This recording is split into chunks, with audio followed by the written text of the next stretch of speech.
Why Dragon Ball GT understands Dragon Ball better than Super. Dragon Ball Super fails where Dragon Ball GT succeeds. GT elevates what came before it, while Super often undermines or erases the foundations laid by Dragon Ball Z. Now let me be clear from the start. GT is not perfect. I know that. GT relies too much on Goku. The animation quality is inconsistent, and some of the fight choreography is among the weakest in the franchise. These flaws matter, and they are a big reason why many fans dismissed GT early on. Because of these surface-level problems, the actual strength of GT's story is often overlooked. Despite all that, GT feels like a continuation of Dragon Ball Z in a way Super does not. GT builds on ideas that already existed in Dragon Ball Z. Super doesn't. Super often ignores those ideas, replaces them, or weakens them through retcons. One of Super's biggest problems is how it introduces new concepts without properly grounding them in Dragon Ball Z. The gods of destruction are the clearest example. In Dragon Ball Z, even the Supreme Kai believed Majin Buu was the ultimate threat in the universe. There was no hint that beings far stronger than Buu were casually existing in the background the entire time.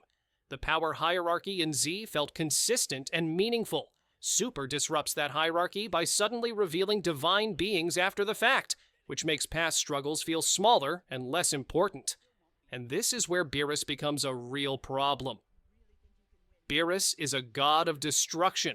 His role is to maintain balance, and his life is directly linked to the Supreme Kai. That connection already existed in Dragon Ball Z. If the Supreme Kai dies, Beerus dies too. Now think about the Majin Buu saga.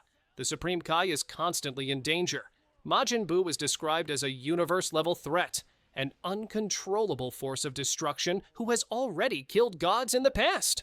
If Buu is truly that destructive, and if Beerus' life is directly tied to the Supreme Kai, then Beerus should have been involved. But he wasn't, and Super never gives a satisfying explanation for that. If Beerus existed the entire time, then the Majin Buu saga makes less sense retroactively. Why would a god of destruction sleep through an event that directly threatens his own life? If Majin Buu was that dangerous, Beerus should have taken care of him immediately. That was literally his responsibility. This is why the concept of Dragon Ball Super doesn't just fail to improve Dragon Ball Z, it actively makes the story worse in hindsight. Instead of expanding the lore, it creates holes where there weren't any before. Mid-video perspective shift. Before I go further, I want to clarify where I'm coming from.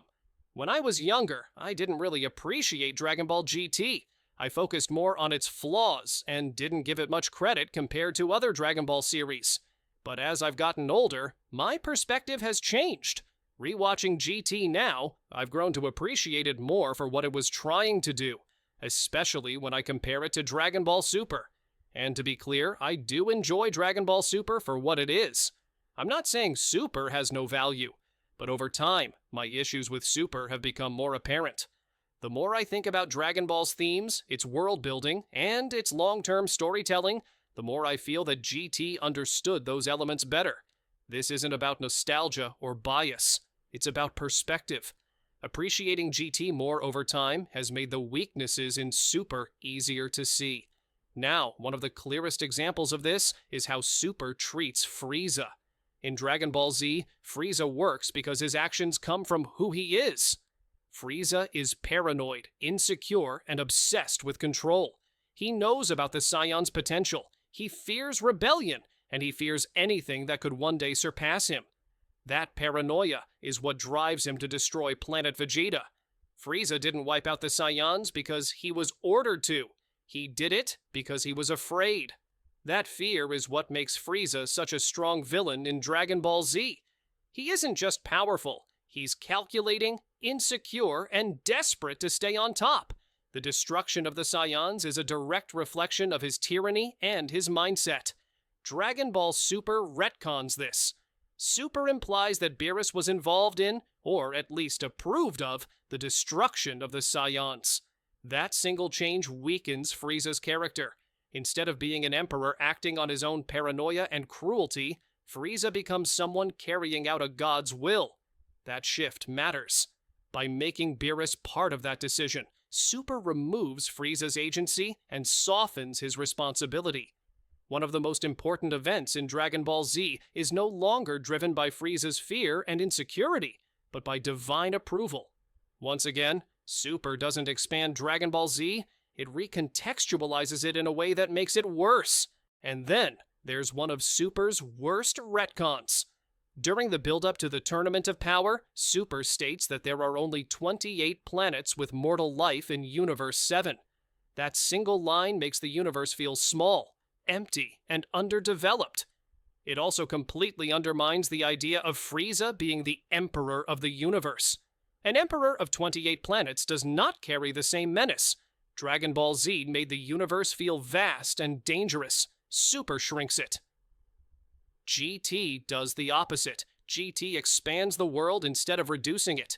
It takes concepts Dragon Ball Z introduced, but never fully explored, and gives them weight. The Saiyan-Tuffle conflict is a great example.